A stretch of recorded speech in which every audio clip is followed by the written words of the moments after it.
And we're back, ladies and gentlemen. For those who don't know, I go by the name of Mr. DJ Daz One. How y'all doing? And man, listen. Tell y'all something. Tonight is going to be a very, very important night. Bless up, Sokarima. How you doing? Hopefully, I'm saying your name right. And we have got a truly special guest coming through tonight. So many accolades I could give this brother: MC, producer, DJ. But I think one of the truest things to say about him is icon, legend. And we about to bring this brother on right now. He is here. Go. Here we go. Here we go. Here we go. Uh-oh. Why is he unable? Okay. Let's see here. Oh, there it is. Okay. All right, all right, all right. Hopefully he's coming on any minute now. Get this thing started.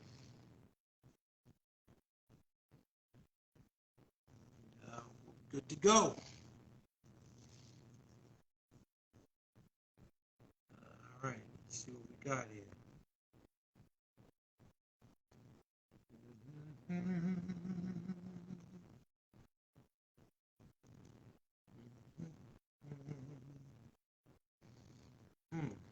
Okay, we're just waiting. So, while we wait for him to pop on up, it's okay. I love delays. This will be all right. I pray that everyone is safe. We'll have a beautiful holiday. We'll have a beautiful Christmas, beautiful New Year's, however you're going to. Oh, okay, that's not good. Let's see here. Says he's not able to join. Why is he unable to join? Okay. Uh-oh, this is not good. All right, everyone just hold tight for a moment.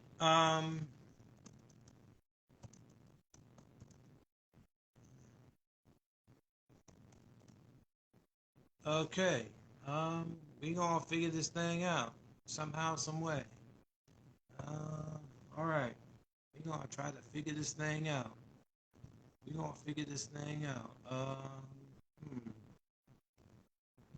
Okay. Let's see here. All right. Let's try this one more time, everybody. Let's try this one more time. Invite. Okay. We're going to get this to work, ladies and gentlemen. This is technology at its finest. Just bear with us. Shout out to my man DL. What's going on with you, family? Hope everything is going well. We're going to get this thing right. Okay. All right. Let's see here. Okay, there we go. Let's try that. All right. We'll get this done somehow, some way. We will get this done. There we go. All right. Now we able. There we go. Okay. When there's a way, there's a way. Woo! All right, ladies and gentlemen, welcome to the Rap Sheet Podcast. I am your man, Mr. DJ Daz One. And as you can see, we are blessed by the presence of an icon, a legend, and someone personally, when I was coming up as an MC, I wanted to be like, because this brother brought bars to the table, brought socially conscious lyrics to the table, and didn't have to be negative and blasphemous and do all the things that other rappers were doing, and was still able to make a huge impact. And 30 years later, this brother is still making a huge impact with a brand new album. Let's just run it down. Grammy-nominated artist, CEO of a label, DJ, producer, traveled the globe, has performed with likes of Parliament Funkadelic, James Brown, The Roots, and so many others. Ladies and gentlemen, it is my pleasure, my honor to introduce one of hip hop's most cultural and impactful voices, the legendary Speech from Arrested Development. What's going on, brother? I'm doing great, man. With an introduction like that, a man cannot be depressed at all. You know, I tried to get my sway on, tried to like give you your flowers as only you deserve. I just want to thank you first and foremost for taking the time out to talk to little old me and everybody that's tuning in. You have made incredible noise for 30 plus years, man. But man, I told my girlfriend, I was like, I'm gonna try not to act like a groupie because this is like one of the reasons why I fell in love with hip hop and wanted to be an MC because of people like you and Diggable Planets and so many other great MCs from that 90s era. So thank you. Thank you for just all your contributions and everything. But I want to start from the beginning. Where were you born? Well, first of all, thank you, man, for all of those, all of that love. It's appreciated. It really is. I was born in Milwaukee, Wisconsin. Yeah. Okay. All right. So, wow. I know you were originally from, I know you're in the ATL now. Milwaukee, Wisconsin. When you think of hip hop, you don't really think of Milwaukee, Wisconsin. Right now, that 70s show just came to my head for some odd reason. So what was the, back when you were growing up, what was it like in Wisconsin, like hip hop wise, culture wise? What were the things in Wisconsin that you gravitated towards at a young age? Well, you know, Milwaukee is number one, statistically, one of the worst places for Black men to grow up. It's statistically, it's been very hard, and politically, you know, it's been very hard. Wisconsin's a very politically tough state for Black people, and through systematic reasons and the mentality, a lot of Black people feel very stuck there. Now, my mother and father moved there when my mom from East St. Louis, my father from Tennessee, both of them poor, grew up poor and moved there for opportunities. They went to school. They met at Marquette, which is one of the major universities there. So culturally, though, I grew up in a very middle-class white neighborhood, and I was sort of experiencing two different realities because my mother and father moved out into this beautiful area in the 60s, in the late 60s. But if you understand the history in the late 60s, it was extreme racism. So we were the only Black family in a white neighborhood. So I experienced as a young child a lot of racism and overt racism. And we, you know, violence, you know, hatred and vitriol and just things like that. So then at the exact same time, my mother and father both owned businesses, and they were in the heart of the Black community. So every day I would go home to a middle-class neighborhood in a little city called Wauwatosa. And then every night, I should say, but in the day, I would go to school and I would go to work with my parents, just hanging out at work. I wasn't working at the early ages, and it was right in the middle of the hood. So it was a very interesting sort of dynamic, two different worlds, and you know, seeing a lot of different realities. Yeah. That's what's up. That's what's up. That's what's up. If you just now tuned in, like I said, we got the legendary Speech from Arrested Development live and direct right here. Moving forward, I was doing all my research, trying to get my questions together, and you met Baba Oje in Wisconsin. How did that come about? Like, how did you all meet, and how did he become someone influential in your life, not only as an artist, but also as a young Black man coming up, being that he was a lot older and stuff like that? How did he influence you? You know, it's amazing, Bob OJ's story, because I went to Jamaica to visit a friend, and I went to some parties there. And I was inspired by Jamaica's music scene because there was these older dudes performing music, but it was all these young, beautiful, women and young men dancing to their music. So I was thrown off because in America, there's this whole age gap projected where, young people are not supposed to like anything that the older generation does. And so when I saw that dynamic, I was like, well, I really love that energy. And I came back to America and I wanted to have an elder in our group. And I was messing with this concept of arrested development.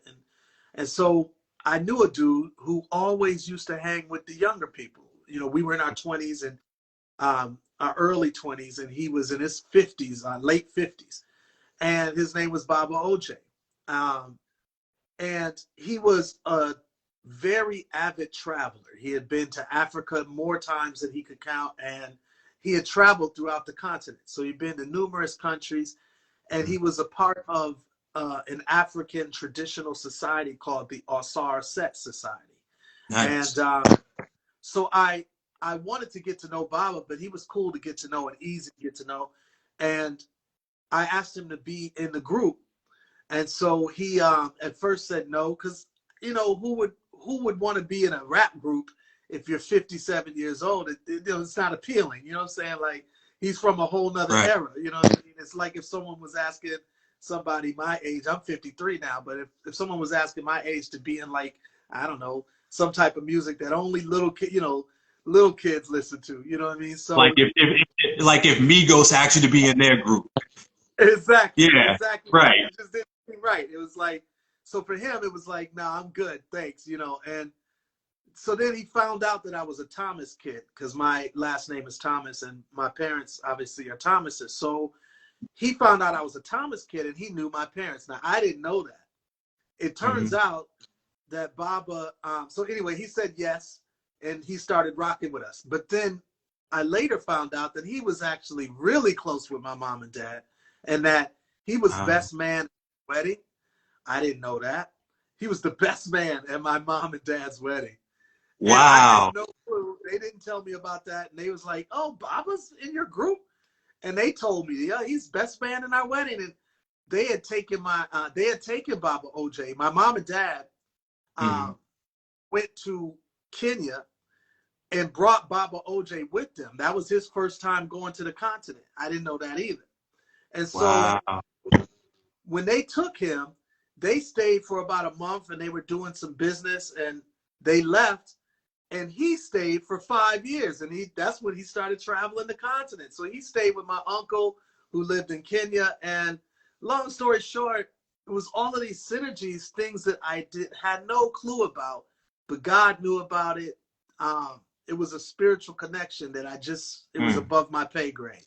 Wow. So that's how Baba got in the group. And as far as his influence, being such a wise man and a man of a whole nother generation, Baba OJ, first of all, knew numerous languages. He knew numerous cultural belief systems and Egyptology. He was just very wise. And so when we were touring and, on the bus and on the van with him, he would just be breaking down things, like talking about the differences between how Western civilization thinks and how ancient, very ancient and amazing civilizations from Africa think. And the overall just outlook on how the world works and how the spirit world works and how energies and laws work. So all of these things he was breaking down for us as young adults in our early 20s. You know what I mean? It's amazing, man. That's a small world. He was the best man at your parents. Like, wow. Like, absolutely crazy. Man. Yeah. Let's go back a little bit. We'll talk about how Arrested Development started, how you met Headliner. But your first group was called Attack. Yeah. How long was that group? How did Attack get together? How long were you all together? And just speak on Attack real quick. Like, for those that didn't know that, this group came to fruition before AD. How did Attack get together? Yeah, Attack was my Milwaukee group, and it was more of a sort of like a Run DMC matched with UTFO style of hip hop. And um, at that time, I was a rapper slash DJ, so I wanted to start a crew. I had a dude that used to DJ with me named Special K. His name now is DJ Kimmett. He's actually a renowned house music producer and DJ here in Atlanta. And No. so, but back when we were young in high school, he was Special K and he was my DJ. I was the DJ too. We used to do parties together. And then we had a D named T.A. Wiz, rest in peace. T.A. was rapping with us, a virtuoso on the rhymes. And, you know, he was murdered like in 1991, I want to say he was murdered.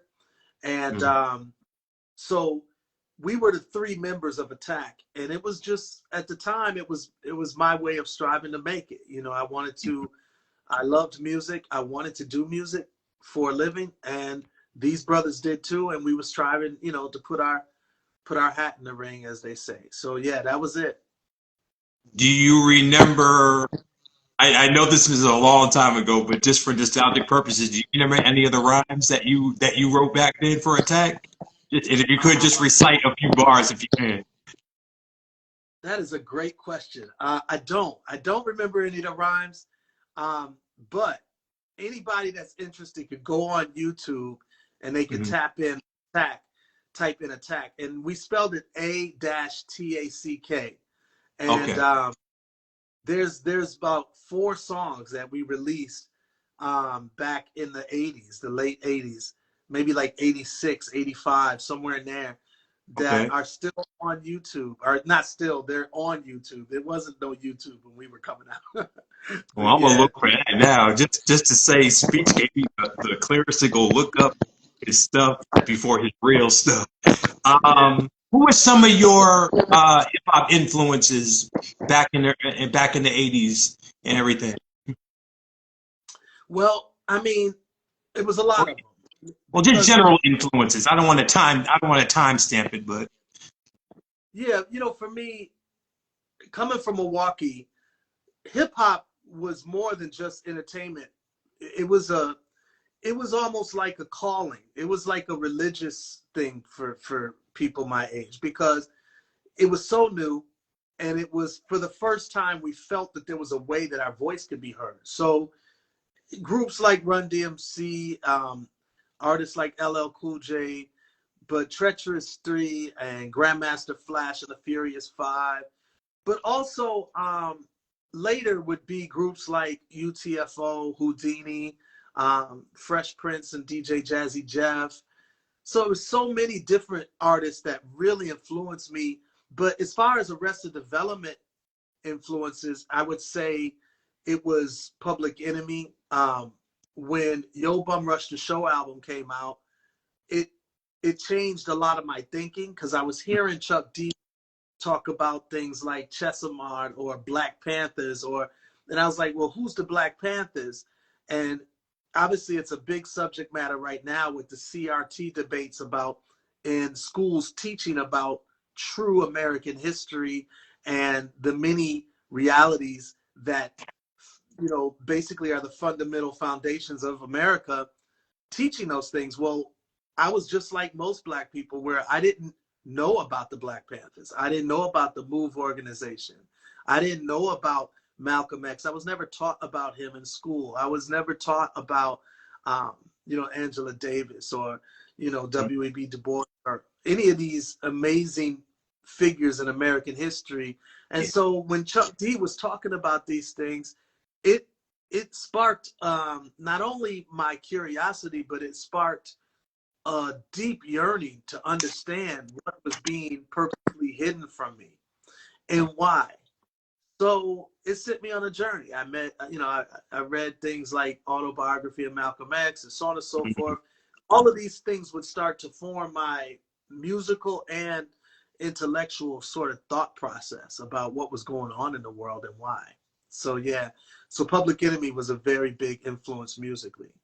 yeah, I have to piggyback on that and saying that PE when the Nation of Millions came out, changed my whole perspective on just me as a black man. Because like you, coming up in the schooling system, they wouldn't teach us what our history. I had to find other ways to learn about it. And back then, I really wasn't a reader. I really wasn't. So music became my outlet, and people like PE, X Clan, Jungle Brothers, BDP, and so many more gave me the tools to learn about my people in a way that I could understand it and be entertained at the same time, or how Karis once said, edutainment. So that's how I learned it. So I'm glad we're on the same page on that.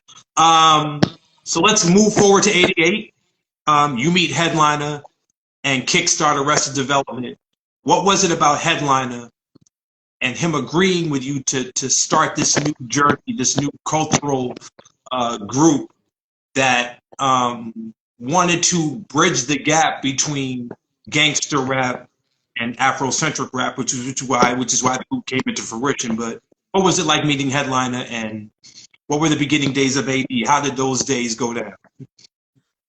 It was amazing meeting Headliner. He wasn't named Headliner back then. His name was Tim Barnwell. And Tim was, number one, he was from the Geechee Gullah culture in Savannah and Hilton Head area. And so he had a deep history himself that I didn't know about until I started meeting him. But he had this deep yearning to understand our culture deeper as well, because his people were basically washed out by the system. They were extremely powerful people, and they actually shared their own land. Historically, in the area of Hilton Head in Savannah, Georgia, these people were in the swamps where white people were not willing to go into these swamps, and so they were able to keep their culture. They had a lot of African tradition, religion. They had a lot of African dialect mixed with Jamaican dialect and mixed with American language. So they had a lot of African roots in them. And so when I met Tim, the real thing that attracted me to want to work with him was that he was willing. You know, like anytime you're wanting to start something, you're looking for people that are not only talented, but willing to go on the journey.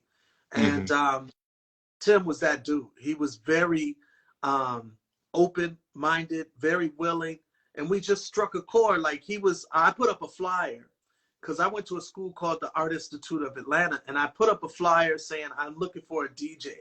And he was looking at the flyer, and I saw him, and so I just struck up a conversation with him, and we started talking. That's how we met. We became best friends, and we just started to build on concepts and thoughts. And we had a few different group names before Arrested Development, but long story short, it was it was obviously meant to be, and we started doing clubs and winning competitions and Nice. inviting people on stage. We back then, Soul to Soul was really big, and those that know the concept of Soul to Soul, it was a sound system where Jazzy B was the DJ, but on that album they had numerous guests and vocalists and poets and musicians. And so we did the same thing back in those days. We had live painters on our shows.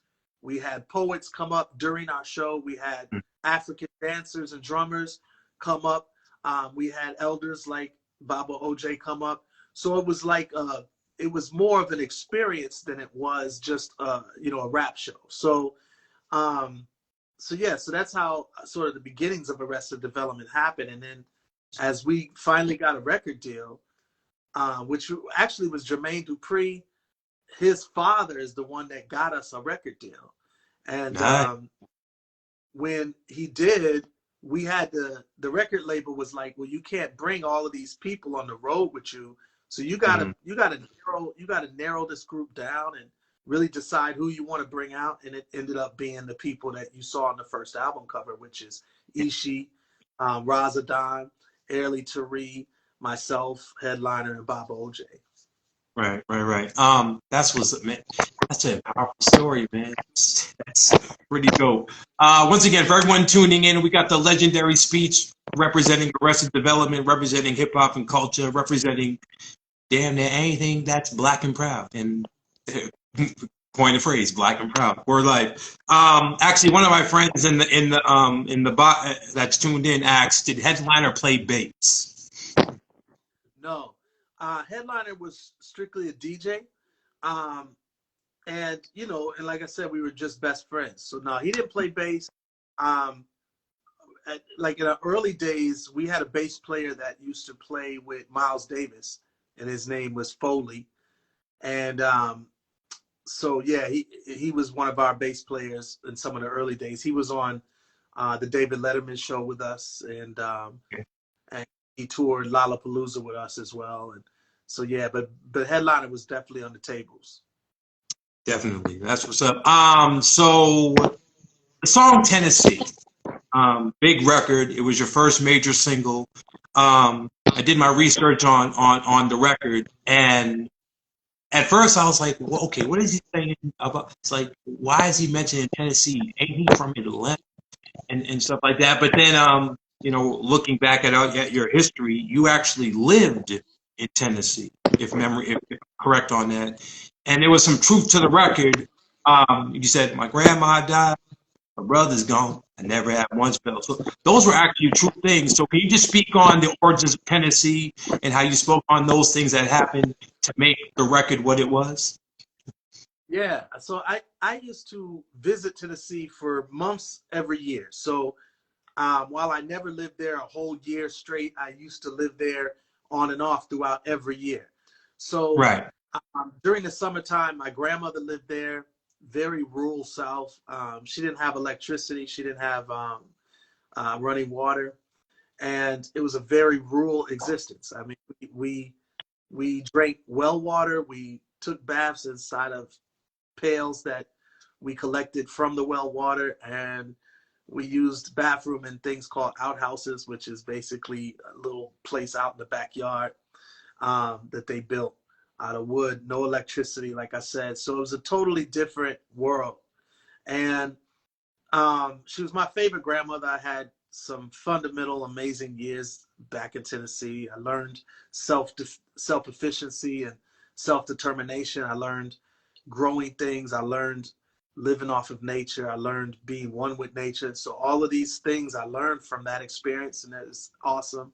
So we were from Atlanta as a group, but the last place I saw my grandmother was in Tennessee at her funeral.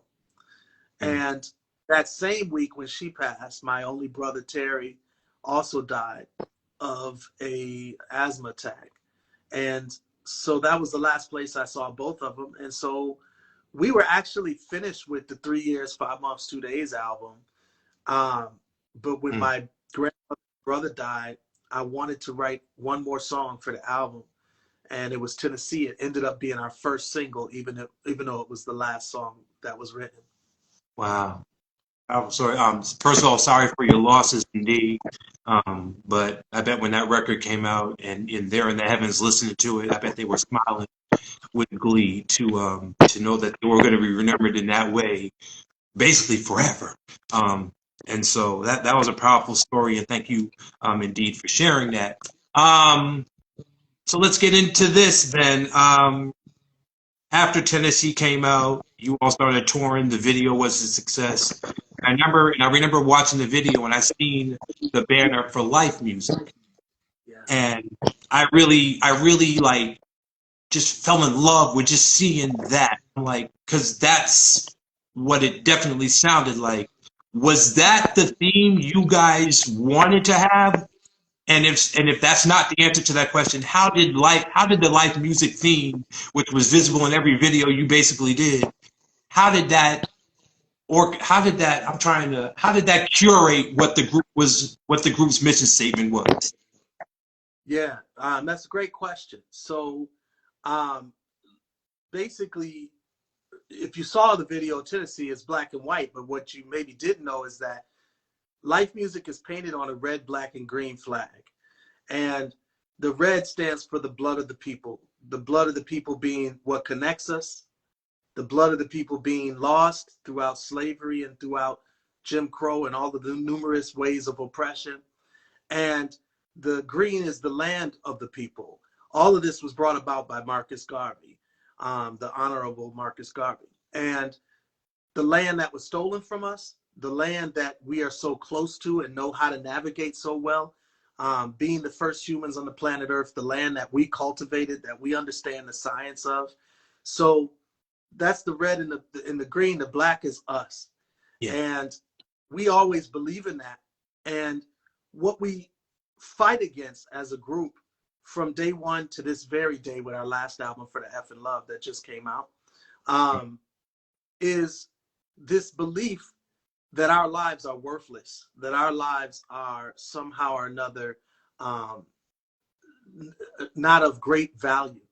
And we still see that. I mean, just this week, we've lost, I want to say 3, maybe it was within a week's time, we've lost 3 rhymers. I mean, I think it's Kane, Hub from The Roots, and then a rhymer I'm not familiar with, but I think his name is Draco or Drakeo. I'm not sure how to pronounce it. I've never heard his music.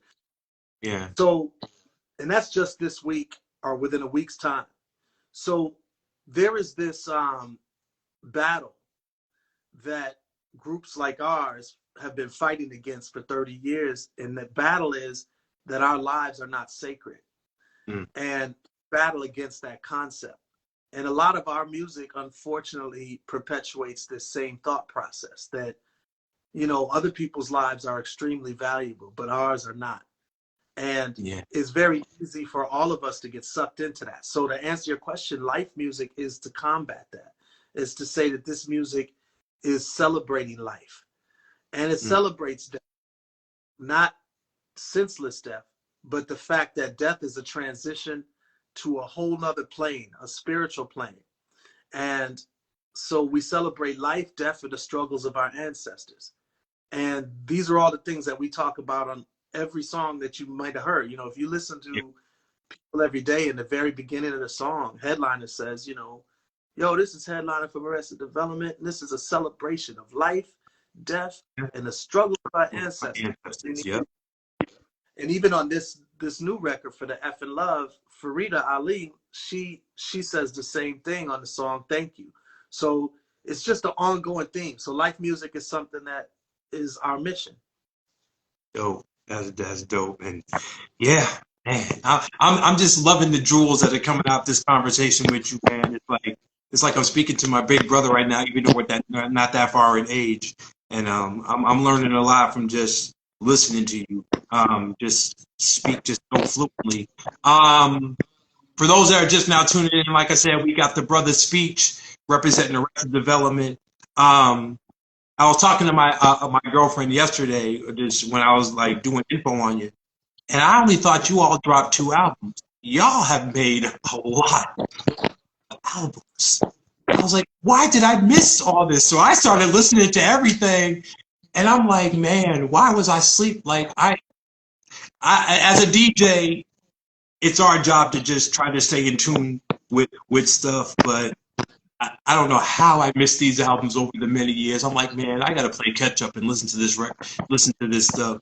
And I'm just going to say that I was listening to the Feeling EP because I bought every album online, so I just started listening to that. And I'm like, yo, these brothers and sisters were super talented. So again, just thank you for just the relevancy throughout all this time. I mean, I'm mad at myself that I slept on y'all's music, didn't know that it was out there. But I'm playing catch up, so we getting there. But I really loved the stuff that I've been hearing that I did not know about. But one record that I did know about and loved was Revolution. To this day, it's one of my favorite videos to watch, one of my favorite songs to listen to. How did meeting Spike Lee, how did Revolution come up? Did he come to you? Did you say I have a song concept? How did Revolution get on the Malcolm X soundtrack? How did that happen? Well, I want to answer that question. I just want to piggyback off of something you said. Don't blame yourself for not knowing the catalog. The truth is the music industry has been hiding it from you. And there has been a concerted collective effort with those that are in power to keep out like Arrested Developments from ever reaching yours and so many millions of others' ears.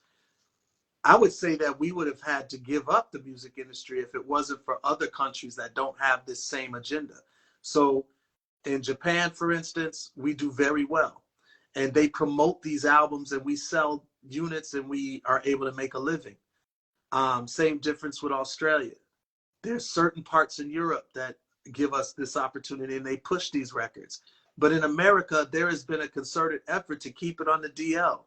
Like we just released a record 2 weeks ago called For the F in Love. And I'm going to talk about Spike Lee. I'm not forgetting your question. Yeah, that's fine. Take your time.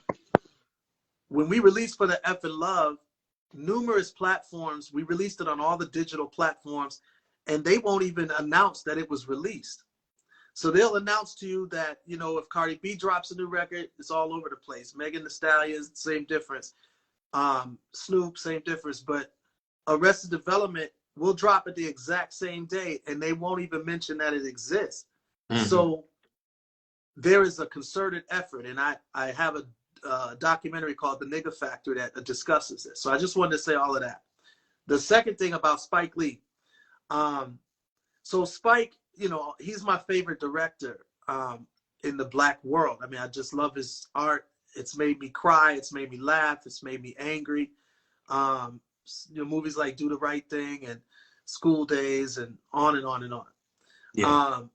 So I wrote Spike Lee a letter many, many years ago. He never responded. Then all of a sudden, I get a call from his office when Arrested Development's doing our thing, and he wants us to be in a movie. And we were like, okay, of course, you know, saying whatever he wants us to do, we're on board. I adore this dude and his art. So at first he wanted us to be on a movie called Love Supreme, which he never ended up putting out. And it was going to be about the life of the great jazz artist, I'm forgetting his name, Coltrane, John Coltrane. He ended up doing Mo Blues, and Gangstar did a record for that called A Jazz Thing. Jazz Thing, yep. Then he was releasing Malcolm X, and he said, look, I didn't do the Love Supreme joint that I was telling y'all about, but I got this film about X. And of course, Malcolm X is literally him and Marcus Garvey and, you know, a few others is like literally my favorite. Harriet Tubman. These are my favorite. Nat Turner. These are my favorite Black leaders in the history of what I know for Black leadership. And to do a movie on Malcolm X and to do a song for that was an honor, to say the least. So I was like, definitely. But as a producer, I was nervous because, you know, Public Enemy had done, you know, Fight the Power for Do the Right Thing. Yeah. And that was an anthem. It was such the perfect song for the movie, and it was such a big song that, you know, at that time when we did Revolution, we had 3 hits out, I think, at the time. We had Tennessee, we had Mr. Wendell, and we had People Every Day. And I wanted to do something that was relevant to Malcolm X and at the same time was an anthem and at the same time had a big impact. And so, you know, I pinned Revolution, and me and I think Airly Tari helped me on that one. So anyway, long story short, it was an honor. And, you know, it was at the end of the film. And by nature, that film didn't have the same opportunity that Fight the Power had. Because Fight the Power was in Do the Right Thing throughout the film. You know what I'm saying? Yeah. Like, so it was just a great opportunity. But for Malcolm, you know, the X film, there wasn't that kind of opportunity because it was such a period piece. So we were at the end, and I still was just so grateful. And to this day, it was a great experience because Spike Lee actually was in the studio with us. He's such a hands-on, creative human being, you know. So he was in the studio with us. He was one of the people chanting Revolution. And, you know, we filmed the entire video, which had well over 500 people in it. We filmed that video in 7 hours, which is unheard of. Like, if you know, I don't know if you do music videos, but anybody that's done music videos knows that to have 500 extras in about 3 or 4 or 5 different scenes in 7 hours is just the epitome of creativity and of efficiency. And I think that story needs to be told because a lot of times we as Blacks look at our productions as subpar and not as good as other people's productions. And while that may be true sometimes, Spike Lee was definitely not an example of that. I mean, he was on point. This man was so efficient and so passionate. And yeah, it was a trip. It was a trip. And I want to shout out Chuck D from Public Enemy because I didn't know it. But the reason Spike Lee had us on his radar was because of Chuck D. He later told me, we're friends, and he later told me, yeah, I actually told Spike Lee about y'all. And so that was, yeah, that was love. I mean, I know you're not all about cosigns and things like that, but to get a cosign from arguably one of the best MCs to ever do it, y'all ain't gonna say, we'll take that. Absolutely, because Chuck D did a lot for MCs like yourself, for groups like Arrested Development, because I think they laid the foundation. And I'm going to actually talk about something else Chuck D did that relates to you as well in just a little bit. But yeah, that's pretty dope. I just want to piggyback on the end of Malcolm X when the song started playing. That was the first time I heard it, and I saw it in the theater. And to see all these famous Black people in the end, like Magic Johnson and Janet, all these great artists wearing X hats while your song is playing. I'm like, okay. I went to the theater by myself, but I said to myself, how impactful is that you got this great record and the backdrop is all these cultural Black artists that are successful in their respective fields, all wearing the X hat while this song is playing. I'm like, you couldn't tell me, I couldn't have visualized a more powerful visual than that. So I walked out the theater feeling empowered, just walking out the, like literally when I left the theater, I walked out with my fist in the air like the guy in the Tennessee video walking rocking the right. I was like, oh yeah, that's how I feel. So I just wanted to share that. Well, let me share with you. I want to share about that, piggybacking off of what you said. You know, Spike Lee he's one of the kings of symbolism. Like, he understands the power of symbolism, the power of suggestion, and working with him has obviously been a highlight. But it's just, he's an inspiring dude to be around because he had the insight to know to do that scene that you're talking about, but also to make the X hat a literal cultural iconic hat during the 90s. You know, people was rocking X hats, people was rocking X sweatshirts. You know, it was just a very great visionary move. So yeah. Dope. Very dope.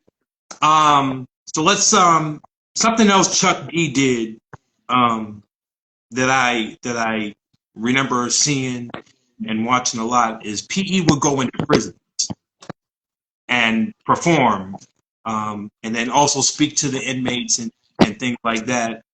You yourself did something very similar to that, but then elevated it. I think it was in 2019.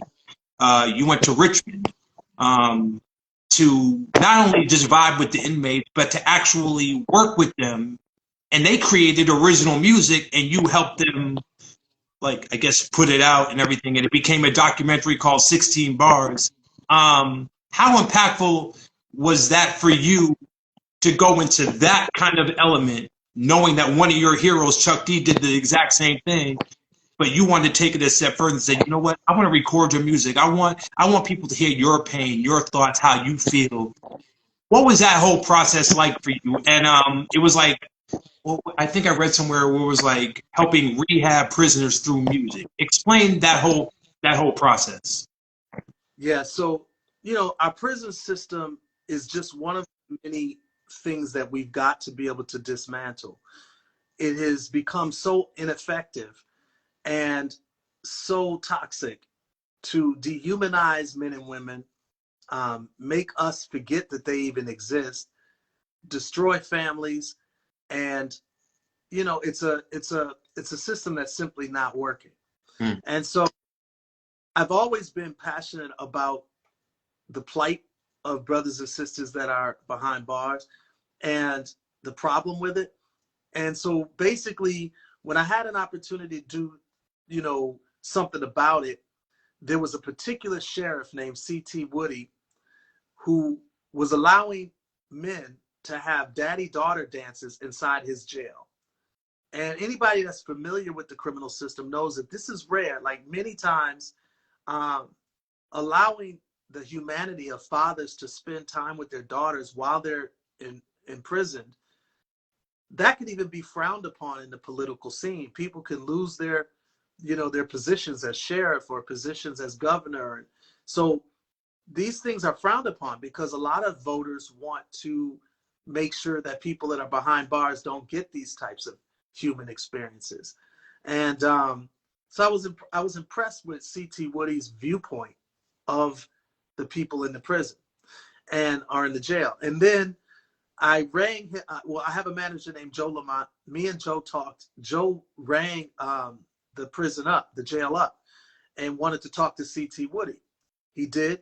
C.T. was very, very open to doing something with me. And we came up with the idea of going into the jail and recording music with what I learned to call residents as opposed to inmates. And I did that. And so we did this film, 16 Bars. It's won 20 awards. It's traveled all around the nation at various art houses. And it's now on YouTube and Hulu for people to watch on streaming services.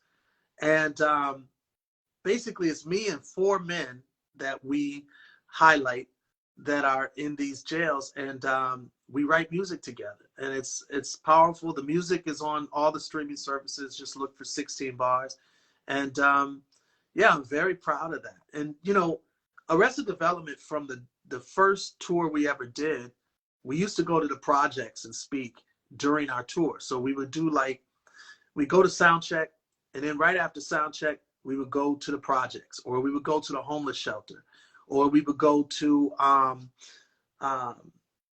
refugee centers, or we would go to battered women's shelters, and we would speak. And the main reason was these were the people that were forgotten. These were the people that society had written away. And we wanted to be the voice for those, and we wanted to get into those sort of crevices and nooks and crannies in this world. And we wanted to be a voice for those people. So that was something we've done from the early days, and 16 Bars was sort of like the new way of trying to do that, using the technology of portable studios inside of a jailhouse and, making this music behind bars. And it was outstanding. Amazing. That's wow. I'm gonna have to watch that doc. So you're gonna keep me up late at night watching all this stuff, man. Man, Please do. It's worth it. It's worth it. My girlfriend just said that's awesome. So a little side note, my lady and I, we started a clothing line called Concrete Royalty a couple of years back, and we wanted to, because as for me being a DJ and a former MC, I would always like to wear certain things that I felt spoke to me. And I'm not a drug dealer. I'm not a pimp. I'm not a gangster. So I never. That's all the shirts that I saw. We wanted to create a company that would promote stuff that promotes the positive, like the other type of black brother and sister, like Queens or Dope or Melanin. We have so many things. I'm just drawing a blank because I'm an old man. I don't remember things like I used to. But one of the songs that I always was inspired by was Africa's Inside Me. That was my favorite song from the second album. I mean, just the beat. When I first heard the beat start, I'm like, okay, I could vibe with this. And then, the bars from you, and then I forgot the other guy that was on the record. Again, old age, forget everything. But yeah, that song just really spoke to me. And I was like, man, Africa's inside me taking back. We even have that on our website, like that excerpt from the song. We even have it on our site, and it's just like, I just want to say thank you for that, because that really spoke a lot about who we wanted, the company we tried to do and still trying to do. But it gave us a voice, and we're glad there are people like you that can speak musically to just say, you know what, this is what we're about. So I just wanted to just say thank you for that. So we're winding down, but I just wanted to talk about one more thing, and this is going to lead into the new album that just came out. So, KRS-One and Big Daddy Kane did a verses, and for me, it was just fun to watch because I'm a huge fan of both. But in past verses, after the verses battle was done, you would see new music from this person, or a tour is going to happen with these two artists that just did the verses, et cetera, et cetera. So in the days after the verses, I'm seeing a new record pop up. I'm like, wait a minute. Big Daddy Kane is on a new record? And then I was like, wait, with who?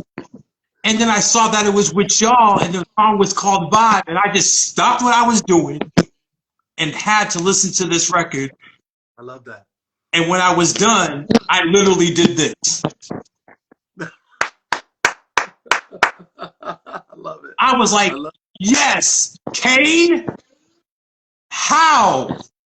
I mean, because we know Kane can pretty much do a song with anyone, but, you know, his past collabs were people with, like, Nice and Smooth and you know, Shaheem and Jay-Z.